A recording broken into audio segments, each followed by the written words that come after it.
नमस्कार दोस्तों, study time में आप सभी का बहुत बहुत स्वागत है। दोस्तों, आज की हमारी वीडियो संविधान में किए गए कुछ प्रमुख संशोधनों से संबंधित है, जिनसे परीक्षा में प्रश्न पूछे जाने की बहुत अधिक संभावना होती है। दोस्तों, अगर आपको हमारी वीडियो पसंद आती है तो वीडियो को लाइक करें, अधिक से अधिक शेयर करें और हमारे चैनल को सब्सक्राइब करें, जिससे हमारी हर एक आने वाली नई वीडियो आप तक पहुँचती रहे।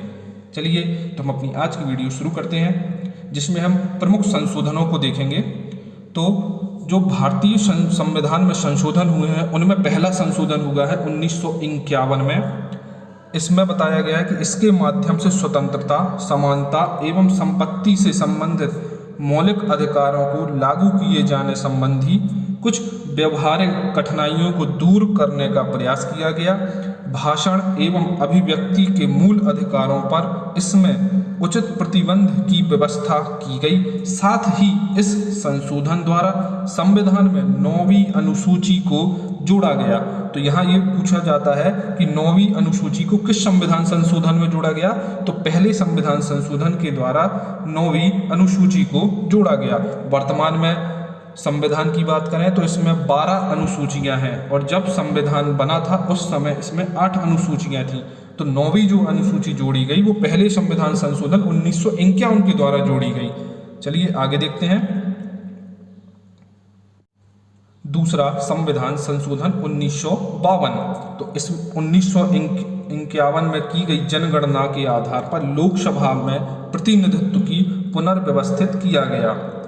तीसरा संविधान संशोधन में क्या है? तो ये 1954 में होगा और इसके अंतर्गत 7वीं अनुसूची को समवर्ती सूची की 33वीं प्रविष्टि के स्थान पर खाद्यान्न, पशुओं के लिए चारा, कच्चा कपास, जूट आदि को रखा गया। इसके उत्पादन एवं आपूर्ति को लोकहित में समझने पर सरकार उस पर नियंत्रण लगा सकती है। चौथा संविधान संशोधन क्या कहता है? 1955 में हुआ। इसके अंतर्गत व्यक्तिगत संपत्ति को लोकहित में एवं राज्य द्वारा हस्तगत किया जा सकता है। न्यायालय इसकी क्षतिपूर्ति के संबंध में परीक्षा नहीं कर सकती है। पांचवा संविधान संशोधन 1955। राष्ट्रपति को यह शक्ति प्रदान की गई है कि वह राज्यों के क्षेत्र में, सीमा में और नावों को प्रभावित करने वाले प्रस्तावित केंद्रीय विधान पर अपने मत देने के लिए राज्य मंडलों हेतु समय सीमा का निर्धारण करे। छठा संविधान संशोधन 1956 में हुआ। इस संशोधन द्वारा 7वीं अनुसूची के संघ सूची में परिवर्तन कर अंतर्राज्यीय बिक्री कर के अंतर्गत कुछ वस्तुओं पर केंद्र को कर लगाने का अधिकार दिया गया। सातवां संशोधन 1956 में हुआ। इस संशोधन द्वारा भाषाई आधार पर राज्यों का पुनर्गठन किया गया, जिसमें पहले के 3 श्रेणियों में राज्यों के वर्गीकरण को समाप्त करते हुए राज्यों एवं केंद्र शासित प्रदेशों में उन्हें विभाजित किया गया। साथ ही उनके अनुरूप केंद्र एवं राज्य की विधान पालिकाओं में सीटों को पुनर्व्यवस्थित किया गया। 8वां संशोधन 1959 में हुआ। इसके अंतर्गत केंद्र एवं राज्यों के समुदायों के आरक्षण संबंधी प्रावधानों को 10 वर्षों के लिए अर्थात 1970 तक बढ़ा दिया गया। तो SC, ST तथा आंग्ल भारतीय समुदायों के आरक्षण को 10 वर्ष के लिए बढ़ा दिया गया था। बात करें 9वां संविधान संशोधन। तो 9वें संविधान संशोधन में क्या है? तो इसमें है यह 1960 में किया गया। इसके द्वारा संविधान की प्रथम अनुसूची में परिवर्तन करके भारत और पाकिस्तान के बीच 1958 की संधि की शर्तों के अनुरूप बेरूबारी, खुलना आदि क्षेत्र पाकिस्तान को दे दिए गए। 10वां संशोधन 1961 ये क्या कहता है? तो इसके अंतर्गत भूतपूर्व पुर्तगाली अंतः क्षेत्रों दादर एवं नागर हवेली को भारत में शामिल कर उन्हें केंद्र शासित प्रदेश का दर्जा दिया गया।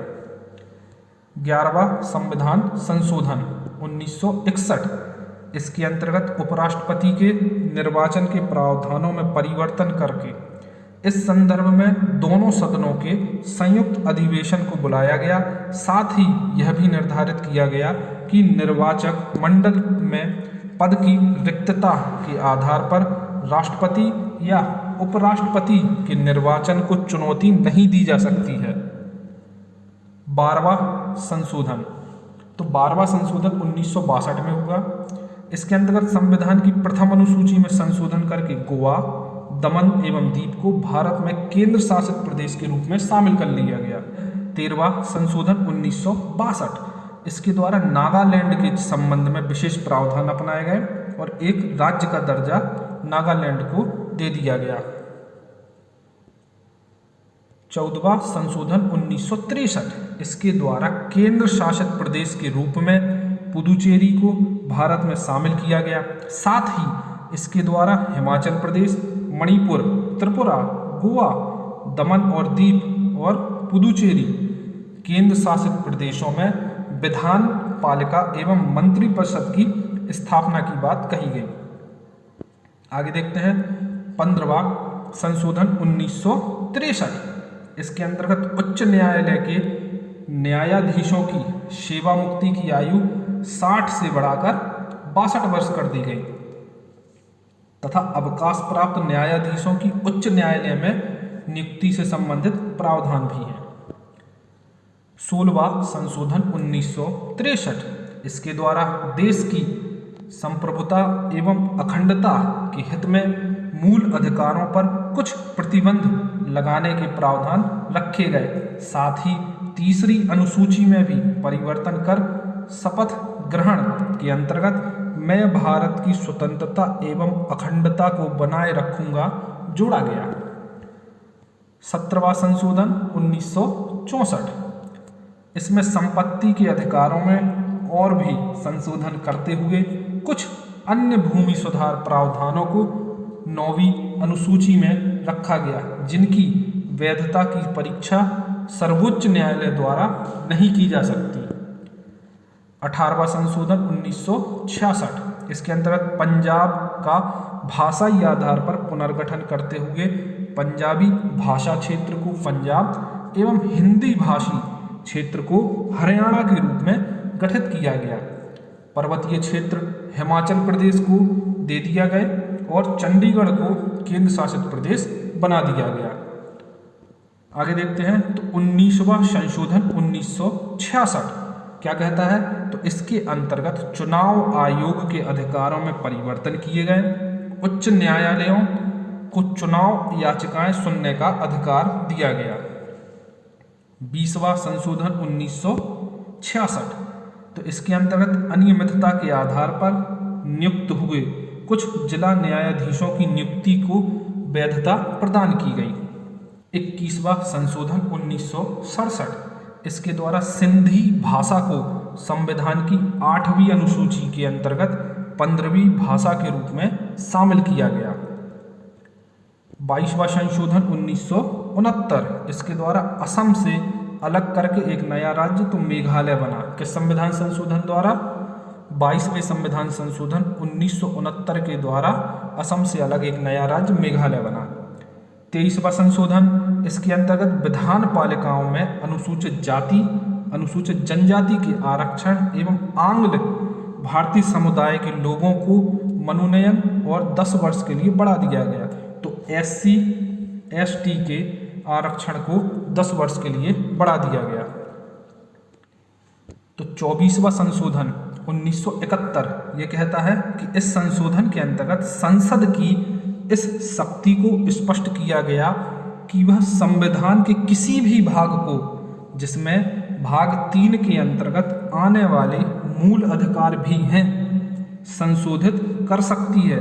साथ ही यह भी निर्धारित किया गया है कि संशोधन संबंधी विधेयक जब दोनों सदनों से पारित होकर राष्ट्रपति के समक्ष जाएगा तो इस पर राष्ट्रपति द्वारा सम्मति दिया जाना बाध्यकारी होगा।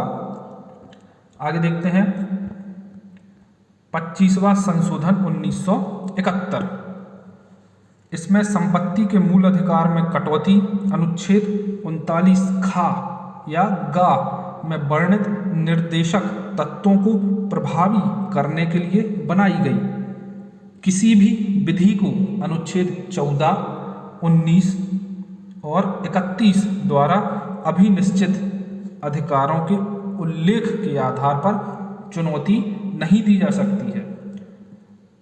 तो 26वां संशोधन 1971 क्या कहता है? इसके अंतर्गत भूतपूर्व देशी राज्यों के शासकों की विशेष उपाधियां एवं उनके प्रीवी पर्स को समाप्त कर दिया गया। तो 26वां संविधान संशोधन 1971 के तहत जो भूतपूर्व में देशी राजाओं को, शासकों को विशेष उपाधियां दी गई थी, उनकी समाप्ति की गई। महत्वपूर्ण है दोस्तों। आगे देखते हैं 27वां संशोधन 1971। इसके अंतर्गत मिजोरम एवं अरुणाचल प्रदेश को केंद्र शासित प्रदेश के रूप में स्थापित किया गया। आगे देखते हैं 29वां संशोधन 1971। इसके अंतर्गत केरल भू सुधार संशोधन अधिनियम 1969 तथा केरल भू सुधार संशोधन अधिनियम 1971 को संविधान की 9वीं अनुसूची में रख दिया गया, जिससे इसकी संवैधानिक वैधता को न्यायालय में चुनौती न दी जा सके।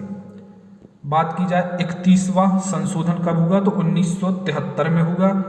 इसमें क्या था? तो इसमें लोकसभा के सदस्यों की संख्या 525 से बढ़ाकर 545 कर दी गई तथा केंद्र शासित प्रदेशों का प्रतिनिधित्व 25 से घटाकर 20 कर दिया गया। तो पूछा जाता है कि किस संविधान संशोधन के द्वारा लोकसभा के सदस्यों की संख्या को बढ़ाया गया? तो 31वां संविधान संशोधन 1973 के द्वारा लोकसभा के सदस्यों की संख्या को 525 से बढ़ाकर 545 कर दिया गया। आगे देखते हैं 32वां संशोधन 1974। इसमें क्या है? तो इसके द्वारा संसद एवं विधान पालिकाओं के सदस्यों द्वारा दबाव में या जबरदस्ती किए जाने पर इस्तीफा देना अवैध घोषित किया गया है एवं अध्यक्ष को यह अधिकार दिया गया है कि वह सिर्फ स्वेच्छा से दिए गए एवं उचित त्याग पत्र को स्वीकार करे। आगे देखते हैं 34वां संशोधन 1974। इसके अंतर्गत विभिन्न राज्यों द्वारा पारित 20 भू सुधार अधिनियमों को 9वीं अनुसूची में प्रवेश देते हुए उन्हें न्यायालय द्वारा संवैधानिक वैधता के परीक्षण से मुक्त किया गया है। आगे देखा जाए 35वां संशोधन 1974 में हुआ। इसके अंतर्गत सिक्किम का संरक्षित राज्य का दर्जा समाप्त करके उसे संबद्ध राज्य के रूप में भारत में प्रवेश दिया गया। 36वां संशोधन, इसके अंतर्गत सिक्किम को भारत का 22वां राज्य बनाया गया। तो पूछा जाता है कि भारत का 22वां राज्य किस राज्य को बनाया गया? तो सिक्किम राज्य को भारत का 22वां राज्य बनाया गया। 37वां संशोधन 1975। इसके तहत आपात स्थिति की घोषणा या राष्ट्रपति, राज्यपाल एवं केंद्र शासित प्रदेश के प्रशासनिक प्रधानों द्वारा अध्यादेश जारी किए जाने की अविवादित बनाते हुए न्यायिक पुनर्विचार से इन्हें मुक्त रखा गया है। आगे देखते हैं 39वां संशोधन 1975 क्या कहता है? तो इसके द्वारा राष्ट्रपति, उपराष्ट्रपति, प्रधानमंत्री एवं लोकसभा अध्यक्ष के निर्वाचन संबंधी विवादों को न्यायिक परीक्षण से मुक्त कर दिया गया था। 41वां संशोधन 1976। इसके द्वारा लोक सेवा आयोग के सदस्यों की सेवा मुक्ति की आयु 60 वर्ष से बढ़ाकर 62 वर्ष कर दी गई, पर संघ लोक सेवा आयोग के सदस्यों की सेवा निवृत्ति की अधिकतम आयु 65 वर्ष रहने दी गई। आगे देखते हैं 42वां संविधान संशोधन 1976 बहुत ही महत्वपूर्ण है। इससे हर परीक्षा में प्रश्न बनने की बहुत ज़्यादा संभावना होती है। पूर्व में भी 42वें संविधान संशोधन से कई परीक्षाओं में प्रश्न पूछे गए हैं। चलिए तो अब आगे देखते हैं कि इसमें कौन कौन से संशोधन हुए हैं। 42वां संविधान संशोधन 1976। इसके तहत संविधान में व्यापक परिवर्तन लाए गए, जिनमें से मुख्य निम्नलिखित हैं। संविधान की प्रस्तावना में समाजवादी, धर्मनिरपेक्ष एवं एकता और अखंडता आदि शब्दों को जोड़ा गया। तो पूछा जाता है कि संविधान की प्रस्तावना में जो शब्द जोड़े गए हैं वो कौन कौन से हैं। तो समाजवादी, धर्मनिरपेक्ष, एकता और अखंडता, ये शब्द जोड़े गए। इसके अलावा यह भी क्वेश्चन पूछे जाते हैं कि संविधान की प्रस्तावना में संशोधन किस संविधान संशोधन में हुआ। तो 42वें संविधान संशोधन में संविधान की प्रस्तावना में संशोधन किया गया। आगे देखते हैं। सभी नीति निर्देशक सिद्धांतों को मूल अधिकारों पर सर्वोच्चता सुनिश्चित की गई। नेक्स्ट है, इसके अंतर्गत संविधान में 10 मौलिक कर्तव्यों को अनुच्छेद 51 का के अंतर्गत जोड़ा गया। तो पूछा जाएगा आपसे कि आर्टिकल 51 का में क्या है। तो आर्टिकल 51 का में मौलिक कर्तव्यों का उल्लेख है। पूछा जाता है कि किस संविधान संशोधन के द्वारा मौलिक कर्तव्यों को संविधान में जोड़ा गया। तो 42वें संविधान संशोधन के द्वारा मौलिक कर्तव्यों को संविधान में जोड़ा गया। आगे देखते हैं। इसके द्वारा संविधान को न्यायिक परीक्षण से मुक्त किया। सभी विधानसभाओं एवं लोकसभाओं की सीटों की संख्या को शताब्दी के अंत तक के लिए स्थिर कर दिया गया। लोकसभा एवं विधानसभाओं की अवधि को 5 से 6 वर्ष तक कर दिया गया। तो पूछा जाता है कि किस संविधान संशोधन में लोकसभा तथा विधानसभाओं के कार्यकाल को बढ़ाया गया। जो कार्यकाल 5 वर्ष था उसे 6 वर्ष किया गया। तो 42वें संविधान संशोधन के अंतर्गत विधानसभा तथा लोकसभा के कार्यकाल को 5 वर्ष से बढ़ाकर 6 वर्ष कर दिया गया था। आगे देखते हैं। इसके द्वारा यह निर्धारित किया गया कि किसी केंद्रीय कानून की वैधता पर सर्वोच्च न्यायालय एवं राज्य के कानून की वैधता का उच्च न्यायालय ही परीक्षण करेगा।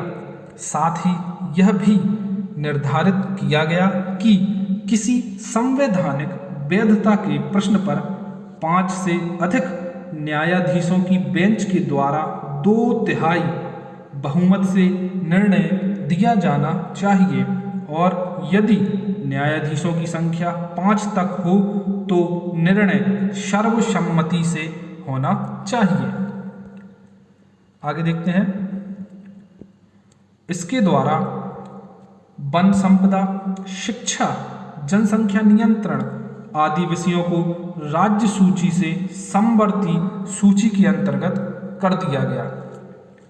इसके अंतर्गत निर्धारित किया गया कि राष्ट्रपति, मंत्रिपरिषद एवं उनके प्रमुख प्रधानमंत्री की सलाह के अनुसार कार्य करेंगे। इसने संसद को राष्ट्र विरोधी गतिविधियों से निपटने के लिए कानून बनाने के अधिकार दिए एवं सर्वोच्चता स्थापित की।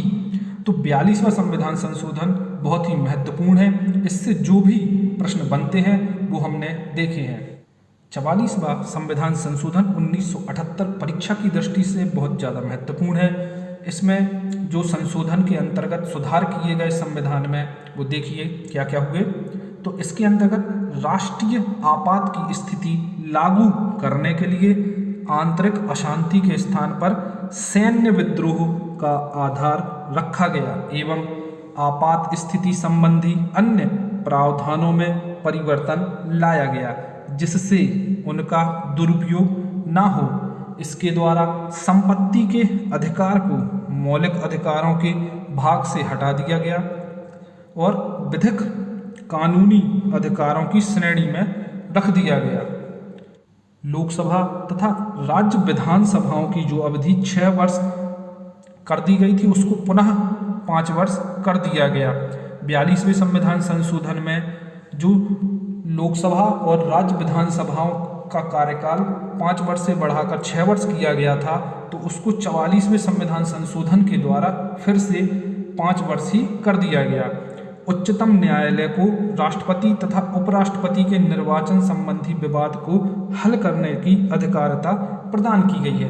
तो इसी प्रकार से पूछा जाता है कि किस संविधान संशोधन के द्वारा जो लोकसभा और राज्य विधानसभाओं का कार्यकाल 6 वर्ष था उसको पुनः 5 वर्ष किया गया। तो 44वें संविधान संशोधन के द्वारा किया गया।